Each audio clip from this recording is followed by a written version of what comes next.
ने हमारे जैसे सिर्फ अपने स्वार्थ के लिए नहीं बल्कि पूरे गांव की खुशियों के लिए यहाँ होली मनाई है, जिस वजह से अब इस गांव पर होली का श्राप टूटता है। होली की आत्मा। बचपन से शहर में रहने वाला मनोज इस साल होली की छुट्टियों में अपने गांव दुर्गापुर वापस आता है, जहां उसे देख पूरा गांव खुशी से झूम उठता है। जब गया था तब इतना सा था और अब देखो कितना बड़ा हो गया है। हाँ सरपंच जी, जब मैं गया था तब आप भी बहुत जवान थे और अब देखो कितने बूढ़े हो गए हैं आप। चलो चलो, बढ़िया है, बच्चा घर वापस आ गया। इसी खुशी में आज रात पार्टी होगी। क्या बात है, गांव में भी पार्टियां होने लगी। वैसे अगर पार्टी की बात है तो आज क्यों सीधा होली पार्टी करते हैं।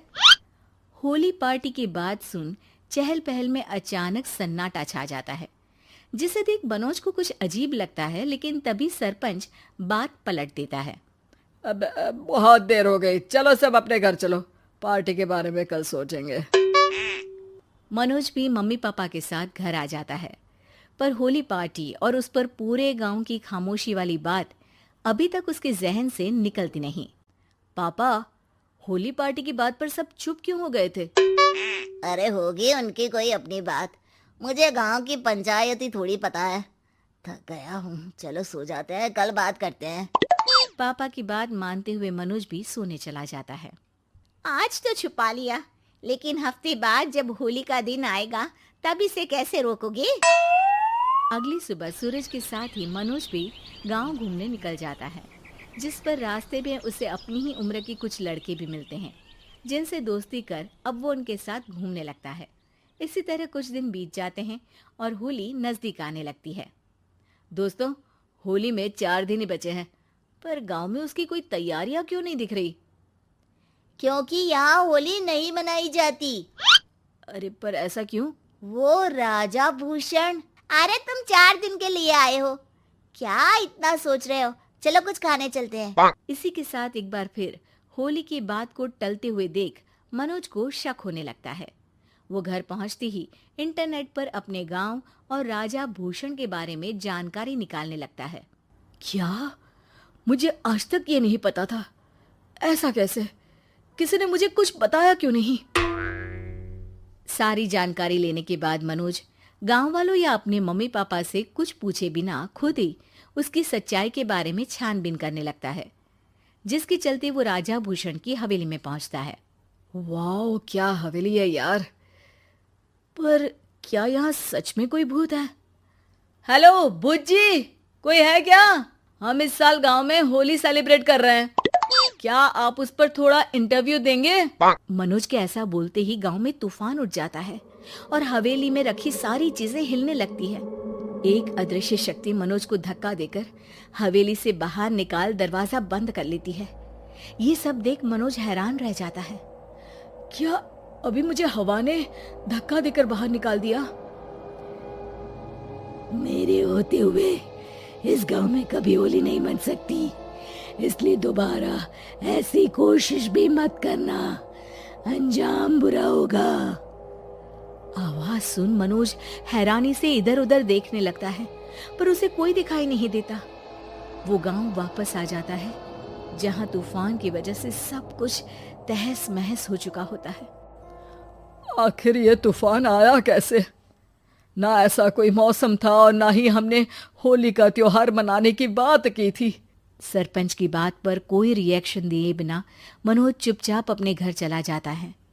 इस तरह देखते ही देखते होली का दिन भी आ जाता है और मनोज रंग लेकर गांव में निकल जाता है, लेकिन गांव पूरी तरह खाली होता है। अरे त्योहार का दिन है, धूमधाम की जगह मातम क्यों मनाया हुआ है?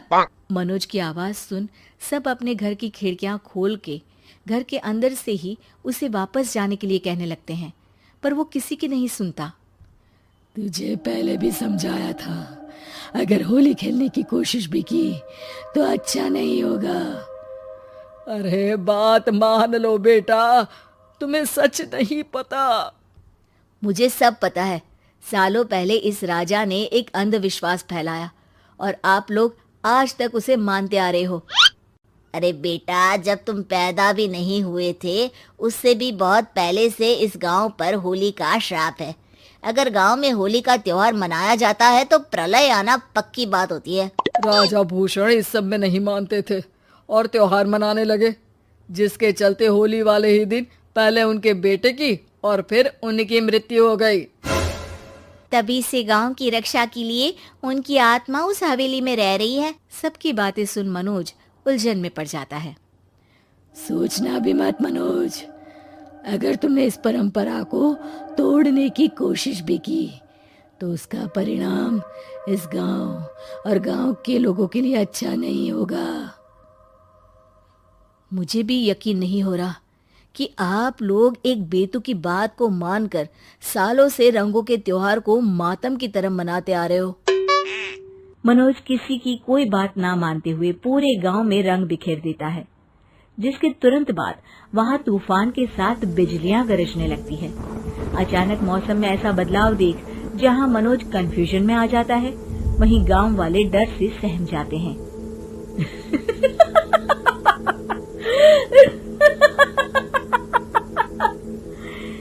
इस लड़के ने हमारे जैसे सिर्फ अपने स्वार्थ के लिए नहीं बल्कि पूरे गांव की खुशियों के लिए यहाँ होली मनाई है, जिस वजह से अब इस गांव पर होली का श्राप टूटता है। ऐसा बोलकर राजा का भूत वहां से गायब हो जाता है, जिसके बाद गांव के लोग धूमधाम से होली मनाते हैं। खुशियों के रंग गांव में बिखरे ही होते हैं कि अगली सुबह अचानक मनोज कहीं गायब हो जाता है और एक बार फिर गांव में होली का नया राज शुरू हो जाता है।